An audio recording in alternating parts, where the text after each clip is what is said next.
नमस्कार, स्वागत है आपका आपके अपनी चैनल उज्जवल जीके में। मैं हूं सीमा शर्मा। आज हम पढ़ने वाले हैं महत्वपूर्ण इतिहास के क्वेश्चन और 40 क्वेश्चन के लगभग आज की क्लास में करेंगे। इससे पहले की क्लास में हम 80 क्वेश्चन कर चुके हैं, तो ये क्रम जारी रहेगा और ये सभी प्रश्न किसी ना किसी परीक्षा में बार बार पूछे गए हैं।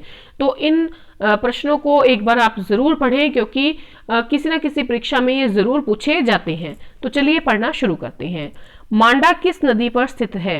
तो मांडा जो है वो चिनाब नदी पर स्थित है। हड़प्पा की सभ्यता का प्रमुख स्थल रोपड़ किस नदी पर स्थित था? तो रोपड़ जो था वो सतलज नदी पर स्थित था। सिंधु सभ्यता में किस स्थान पर घरों में कुओं के अवशेष मिले हैं? मोहनजोदड़ो में घरों में कुएं के अवशेष मिले हैं। सिंधु सभ्यता की प्रमुख फसलें थी जौ और गेहूं। जौ और गेहूं थी प्रमुख फसलें। हड़प्पा की समकालीन सभ्यता रंगपुर सौराष्ट्र में स्थित है। हड़प्पा और मोहनजोदड़ो की खोज की थी सर जॉन मार्शल ने। सिंधु सभ्यता के लोग सबसे ज्यादा किस देवता पर विश्वास करते थे? मातृशक्ति पर। हड़प्पा की सभ्यता में मोहरें बनी थी सेल खड़ी से। किस स्थान से नृत्य मुद्रा वाली स्त्री की कांस्य मूर्ति प्राप्त हुई है? मोहनजोदड़ो से। मोहनजोदड़ो इस समय स्थित है सिंध पाकिस्तान में। अद्वैतवाद का सिद्धांत किसने प्रतिपादित किया था? शंकराचार्य ने। विशिष्ट द्वैतवाद का सिद्धांत दिया था रामानुज ने। गौतम बुद्ध का जन्म हुआ था 563 में लुम्बिनी, नेपाल में। गौतम बुद्ध को ज्ञान की प्राप्ति हुई थी गया, बिहार में।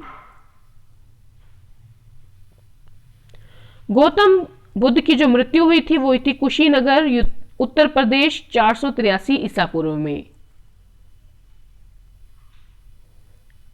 गौतम बुद्ध ने अपना पहला उपदेश दिया था सारनाथ में। बुद्ध का शाब्दिक अर्थ है प्रकाशवान। गौतम बुद्ध ने अपने उपदेश किस भाषा में दिए? पाली भाषा में। जातक कथाएं जो हैं वो बौद्ध धर्म से संबंधित हैं। जैन धर्म के अनुसार कुल कितने तीर्थंकर हुए हैं? 24। पुर्तगालियों ने अंग्रेजों को बंबई दहेज के रूप में किस वर्ष दिया? 1661 ईस्वी में। भारत में सबसे पहले आने वाले और सबसे बाद में जाने वाले यूरोपीय थे पुर्तगाली। पुर्तगाली साम्राज्य का वास्तविक संस्थापक अल्बुकर्क को माना जाता है। किस बंगाल के नवाब के समय पलासी का युद्ध हुआ था? सिराजुद्दौला के समय में। पानीपत की तीसरी लड़ाई में मराठों की हार का सबसे अधिक लाभ मिला था ईस्ट इंडिया कंपनी को।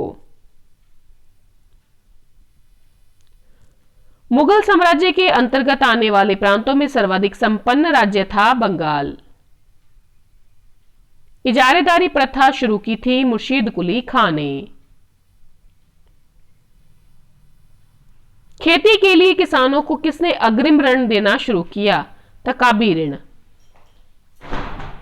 किसके शासनकाल में बंगाल भारत का स्वर्ग कहा जाने लगा? अलीवर्दी खां के समय में। किसने सरकारी खजाने का ट्रांसफर मुर्शिदाबाद से कलकत्ता किया? वारेन हेस्टिंग्स ने। किस एक्ट के बाद वारेन हेस्टिंग्स को बंगाल का गवर्नर जनरल बनाया गया? रेगुलेटिंग एक्ट के बाद। प्रत्येक जिले में एक दीवानी और फौजदारी न्यायालय की स्थापना की थी वारेन हेस्टिंग्स ने। 1773 में रेगुलेटिंग एक्ट के तहत वारेन हेस्टिंग्स ने कहां सुप्रीम कोर्ट का गठन किया? कोलकाता में।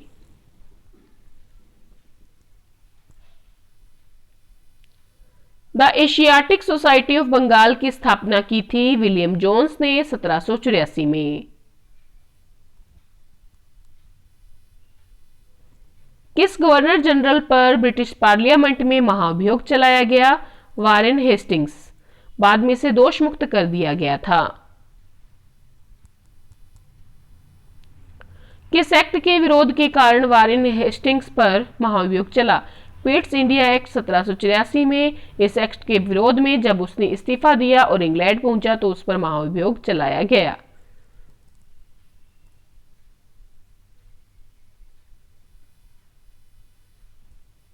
बोर्ड ऑफ रेवेन्यू की स्थापना वारेन हेस्टिंग्स के समय में हुई। लॉर्ड कॉर्नवालिस के समय अंग्रेजों से तृतीय आंग्ल मैसूर युद्ध किसने किया था? टीपू सुल्तान ने।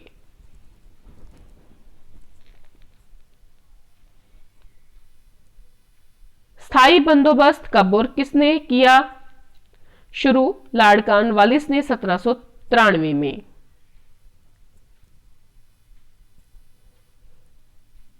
बोर्ड ऑफ रेवेन्यू की स्थापना किसके काल में हुई? वारेन हेस्टिंग्स के काल में। तीसरा आंग्ल मैसूर युद्ध कॉर्नवालिस और टीपू सुल्तान के बीच में हुआ। स्थायी बंदोबस्त लॉर्ड कॉर्नवालिस 1793 ईस्वी। और अंतिम प्रश्न है हमारा, लॉर्ड कॉर्नवालिस ने जिला फौजदारी न्यायालयों को समाप्त कर कौन सी अदालतें शुरू की? भ्रमण करने वाली अदालत।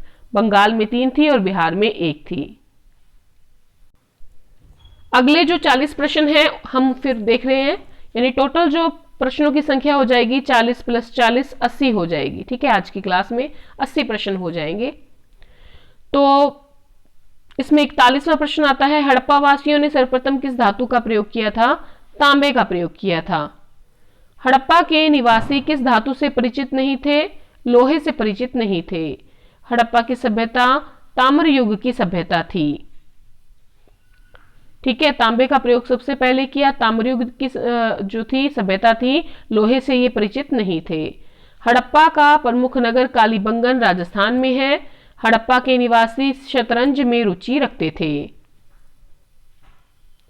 हड़प्पा के किस नगर को सिंधु का बाग कहा जाता है? मोहनजोदड़ो को। मृतकों का टीला भी इसे ही कहा जाता है। आर्य शब्द का अर्थ होता है श्रेष्ठ या कुलीन। आर्यों की भाषा थी संस्कृत। आर्यों का जो मुख्य व्यवसाय था वो था कृषि और पशुपालन। आर्यों ने सबसे पहले लोहे की खोज की थी, जबकि जो हड़प्पावासी थे उन्होंने तांबे की खोज की थी। जैन धर्म के प्रवर्तक जो थे या पहले तीर्थंकर कह ले ऋषभदेव थे। 24वें और अंतिम तीर्थंकर माने जाते हैं महावीर स्वामी। महावीर स्वामी का जन्म 599 में ईसा पूर्व में कुंडलग्राम में हुआ था। महावीर स्वामी की मृत्यु हुई थी 527 ईसा पूर्व पावापुरी पटना में।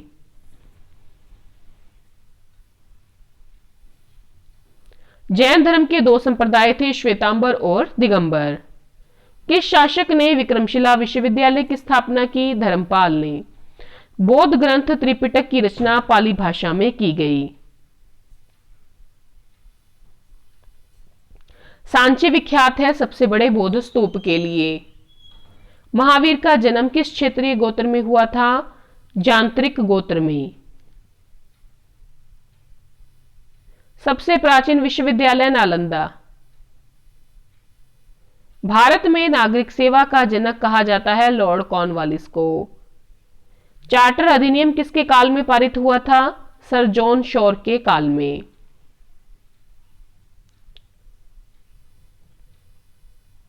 सर जॉन शॉर ने कौन सी नीति अपनाई? तटस्थता और अहस्तक्षेप की नीति।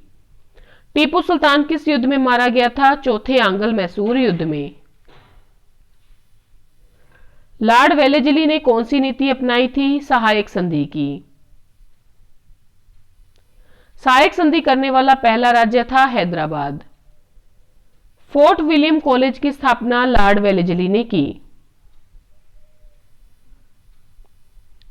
फोर्ट विलियम कॉलेज किस पढ़ाई के लिए खोला गया? सिविल सेवा में नियुक्त ब्रिटिश अधिकारियों के प्रशिक्षण के लिए इस कॉलेज की स्थापना की गई थी। लॉर्ड वेलेस्ली खुद को कहता था बंगाल का शेर।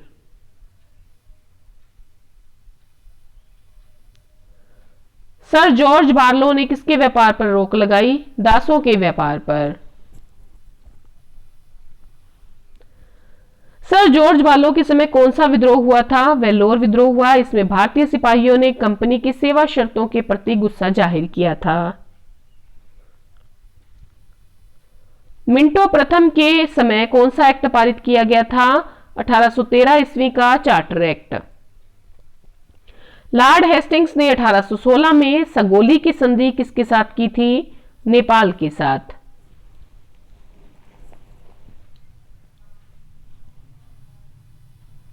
लॉर्ड हेस्टिंग्स ने किस पर लगे प्रतिबंध को हटाया? प्रेस पर लगे प्रतिबंध को हटाया। यंदाबू की संधि के तहत कौन सा युद्ध समाप्त हुआ? आंगल बर्मा युद्ध। फ्रेंच ईस्ट इंडिया कंपनी का संस्थापक है अल्मीडा।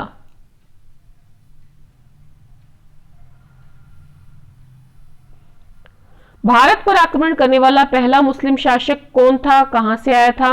मोहम्मद बिन कासिम था, अरब से आया था।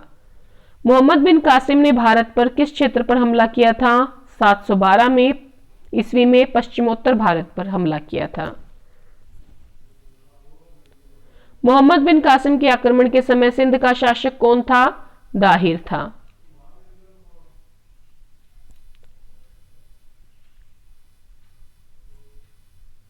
और आज का हमारा अंतिम प्रश्न है, मोहम्मद कासिम ने कौन से क्षेत्र जीते थे? सिंध एवं मुल्तान। तो टोटल हम 40 + 40 क्वेश्चन 80 क्वेश्चन इस वीडियो में कर चुके हैं। वीडियो पसंद आई है प्लीज कमेंट करें, लाइक करें, शेयर करें और चैनल पर नए हैं तो चैनल को सब्सक्राइब कर लें इसी प्रकार की वीडियो प्राप्त करने के लिए। और अगर आप रीट फर्स्ट ग्रेड की, सेकंड ग्रेड की तैयारी कर रहे हैं, आरएस की तैयारी कर रहे हैं तो चैनल के साथ जुड़े। धन्यवाद।